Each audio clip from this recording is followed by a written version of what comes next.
छात्रों, आइए आज हम लोग महाकवि सूरदास की रचनाओं की व्याख्या का अध्ययन करेंगे। तो सबसे पहले हम लोग पाठ करते हैं।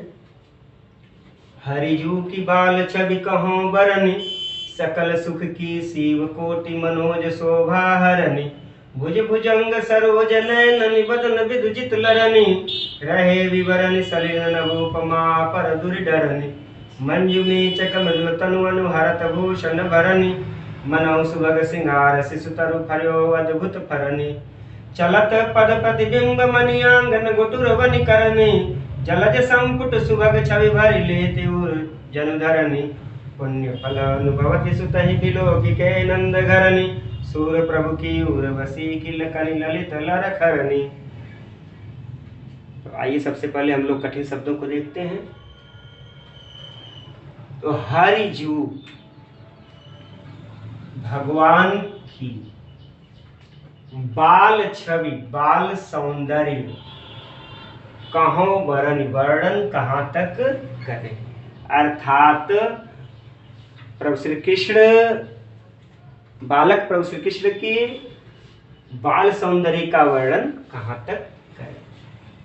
उनका सौंदर्य कैसा है? तो सकल सभी सुखों की सीमा है। कोटि करोड़ों मनोज कामदेव के शोभा सौंदर्य को हरने वाला है।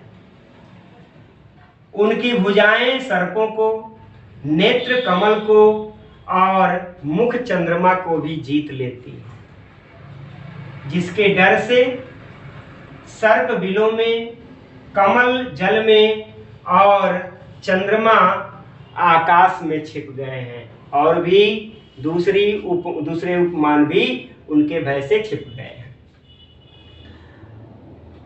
मंजु सुंदर मेचक सांवले मृदुल कोमल तनु शरीर पर अनुहरत का अर्थात अनुसार अनुरूप भूषण भरण आभूषण को धारण किया है।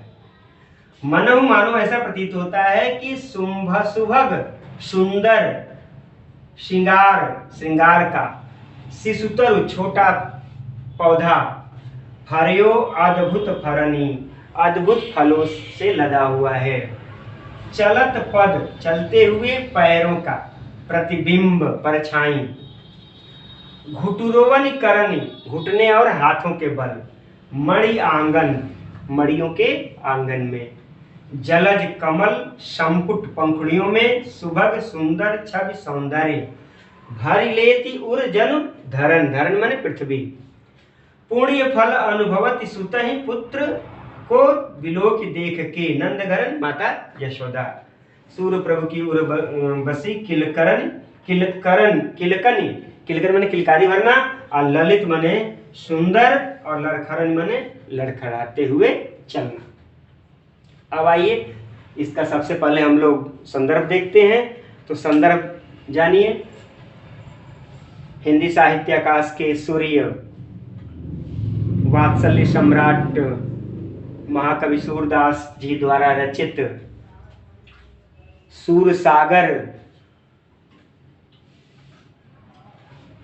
के वात्सल्य शीर्षक से उद्धृत हमारे हिंदी के काव्यखंड में संग्रहित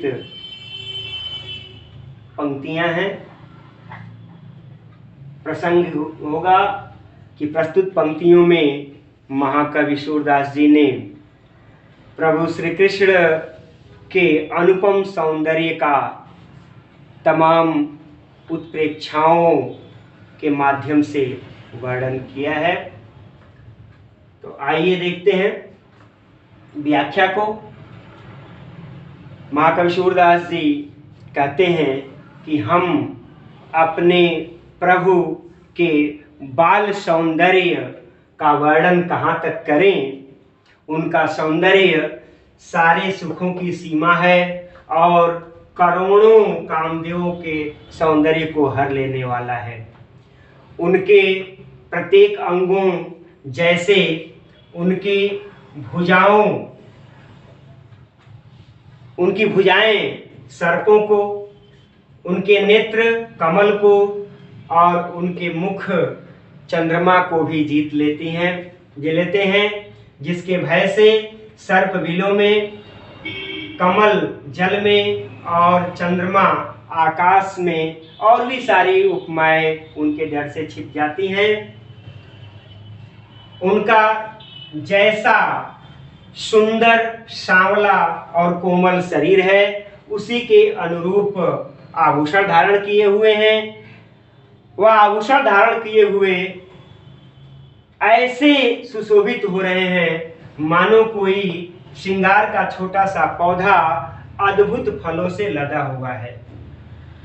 बालक श्री कृष्ण घुटने और हाथों के बल नंद बाबा के मड़ियों के आंगन में चल रहे हैं, तो चलते हुए उनके पैरों का प्रतिबिंब ऐसा सुशोभित हो रहा है मानो यह पृथ्वी कमल के संपुट में बालक श्री कृष्ण के सौंदर्य को भर लेना चाहती है। ऐसे